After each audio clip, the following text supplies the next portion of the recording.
thank you very Thank much you very for much. taking time out of your day to speak with me today.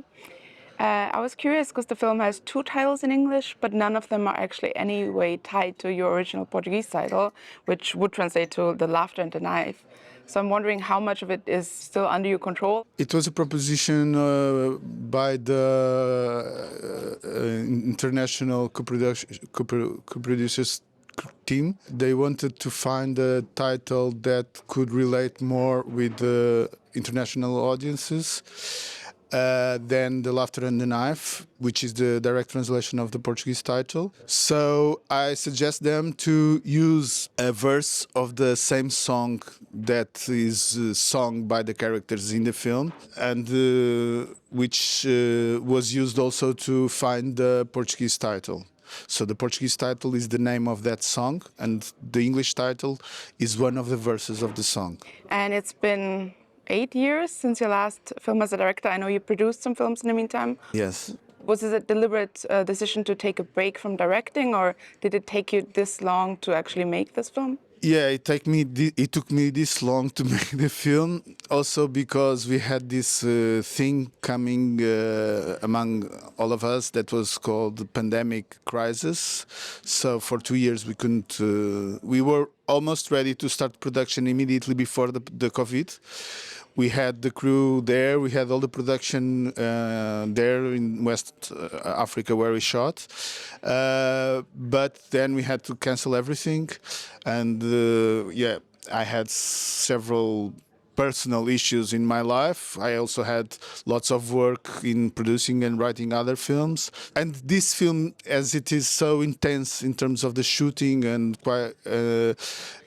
this took me quite a long time to prepare and to do. On the editing took us around 2 years. So yeah, I was continually working on this film. How many shooting days did you have? Days? Days shooting, actually. We shot for 6 months. Oh, wow. Yeah. Amazing. So let's go back to the origin, because your director statement says it's kind of a progression on your previous film. Was this a deliberate decision? So you sat down and you said you want to expand on these themes of the way colonialism still dictates every relationship in the world. Was that your starting point for this film? Yeah, sure. It was not only in terms of the theme of the film, but also in terms of the form of the film. I wanted to experience a bit more some kind of things that I have tested in my previous film, mainly the relationship between the word, the spoken word, and the political thought, and the dramaturgy and the narrative. So I wanted to take it a bit further regarding my previous film, but I also wanted to address this idea of Europe, Europe as an idea, not a political instance, not a political institution, but as an idea that until today dominates a bit the world and the relationship between all human beings in the planet. And in terms of casting, how much of the characters were informed by the actors you cast for them? So we had written the characters before we found the actors, but of course it was still a sketch. And I was waiting for some bodies to impersonate these characters. And when I found them, I reshaped them entirely. And I reshaped them, the characters and the story, also during the shooting. Because in my way of working in cinema, I don't like to share the script.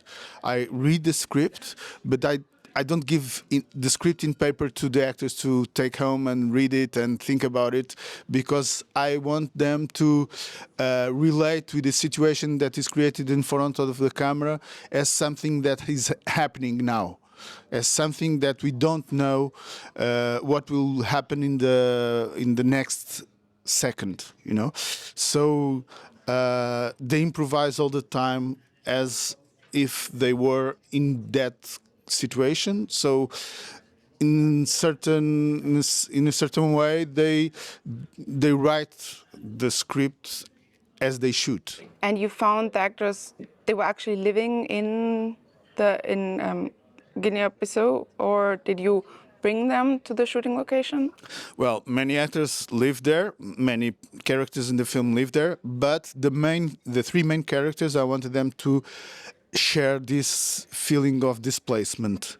They are all of the three somehow they belong somewhere else. Sergio is this environmental engineer that goes to work in this NGO, in the construction of a road.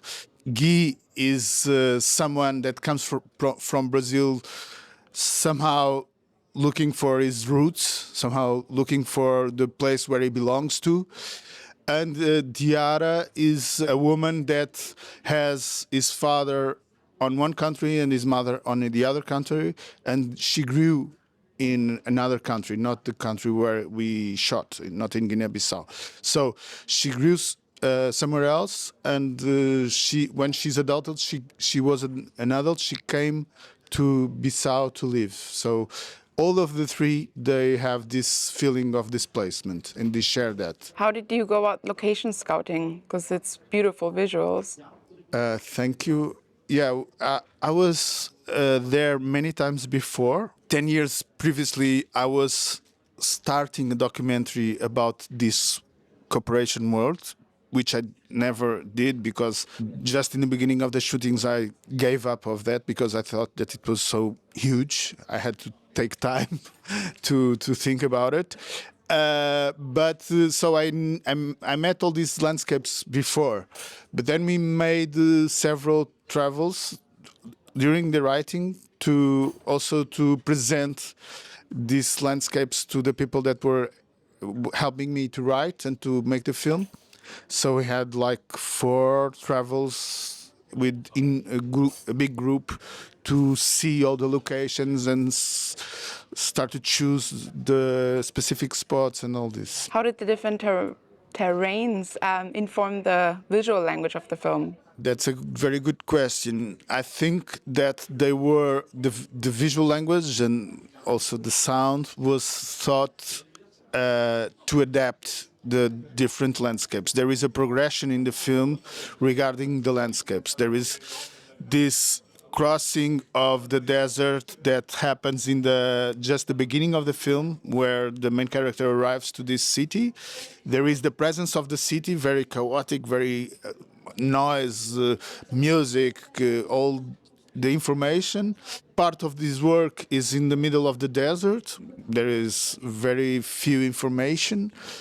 And then the final part of the film is in the villages in the north, where we feel a distension and we feel more and more rare and minimalistic in terms of the visual and sound information. So the river, the mangrove, and this was very important in the building of the narrative. All these landscapes in which we pass. And obviously, it's a film about international correlations. How important is it to present and premiere this film at an international festival such as Cannes? Well, I think that presenting a film here is always very important because it's a very good kickstart for the film to be able to reach its audiences because it has an enormous visibility and enormous prestige. So everyone will for sure be aware of what the film is about. So it's very important for us. Yes. Thank you so much. Thank you.